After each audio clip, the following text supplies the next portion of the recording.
Nous allons aborder un point de grammaire en ayant pour objectif ici de différencier phrase simple et phrase complexe. Nous allons commencer par définir deux notions essentielles, celles de phrase et de proposition.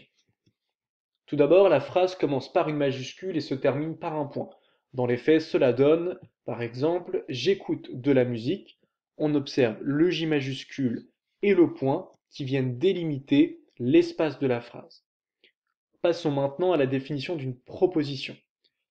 Une proposition, c'est une partie de la phrase qui contient un sujet, un verbe et un ou plusieurs compléments.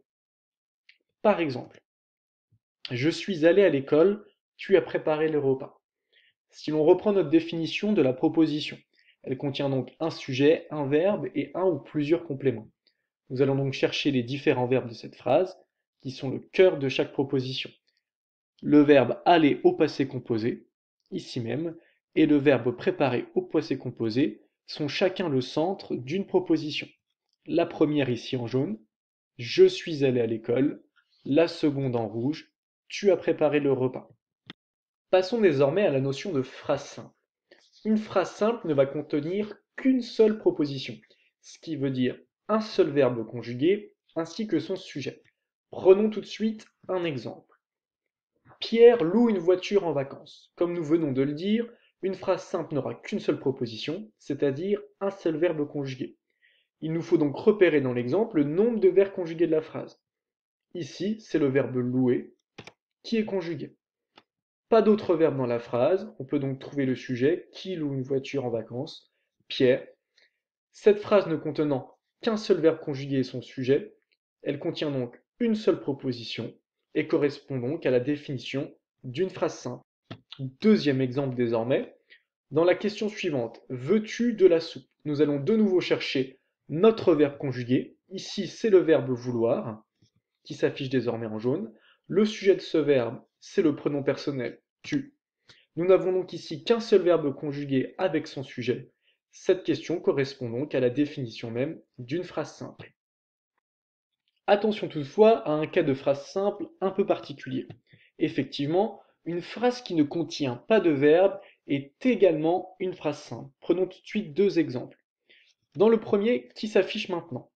Quelle victoire! Cette phrase exclamative ne contient aucun verbe puisqu'elle comporte seulement un déterminant exclamatif, quel, et un nom commun, victoire.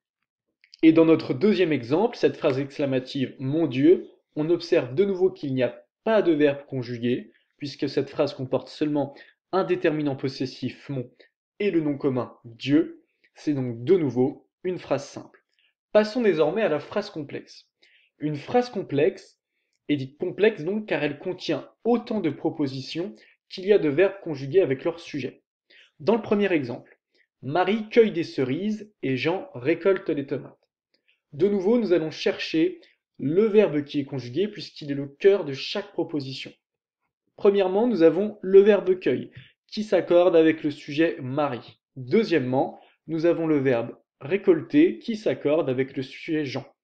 Chacun de ces verbes et de ces sujets vont donc devenir le centre d'une proposition. La première allant de Marie jusqu'à cerise, la deuxième de Jean jusqu'à tomate. Dans notre deuxième exemple, il aime les endives, elle préfère le chocolat et je déteste les deux. Nous allons de nouveau chercher le nombre de verbes conjugués pour définir le nombre de propositions que contient cette phrase complexe. Nous avons tout d'abord le verbe aimer qui s'accorde avec le sujet il. Cette proposition, la première donc, s'étend du pronom personnel il jusqu'au complément d'objet direct les endives. Deuxième proposition, puisque nous repérons le verbe préféré qui s'accorde avec le pronom personnel sujet elle. Cette deuxième proposition va donc s'étendre du pronom personnel elle jusqu'au complément d'objet direct le chocolat. Et enfin, troisième et dernière proposition, puisque nous repérons le verbe détester qui s'accorde et qui est conjugué avec le pronom personnel sujet je, ici en jaune, et qui constitue le centre de cette troisième et dernière proposition. Attention toutefois à une petite particularité. Un verbe à l'infinitif ne peut pas être le cœur d'une proposition, car seul un verbe conjugué le peut. Dans l'exemple suivant, j'aimerais lire des livres et jouer au ballon. Si l'on vous demande de repérer le nombre de verbes dans la phrase, on peut en dénombrer 3. J'aimerais, lire, jouer. Seulement 2 de ces verbes sont à l'infinitif, lire et jouer. Ils ne constituent ainsi en aucun cas le cœur d'une proposition. Seul un verbe dans cette phrase est conjugué, c'est le verbe aimer au conditionnel présent. Cette phrase ne contient donc qu'une seule proposition, c'est une phrase simple. Pour résumer simplement ce que nous venons de dire, et pour différencier finalement phrase simple et phrase complexe, il faut garder en tête cela.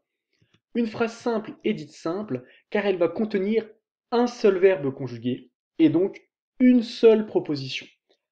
A l'inverse, la phrase dite complexe va quant à elle contenir plusieurs verbes conjugués et donc plusieurs propositions, puisque chaque verbe conjugué devient le cœur d'une proposition.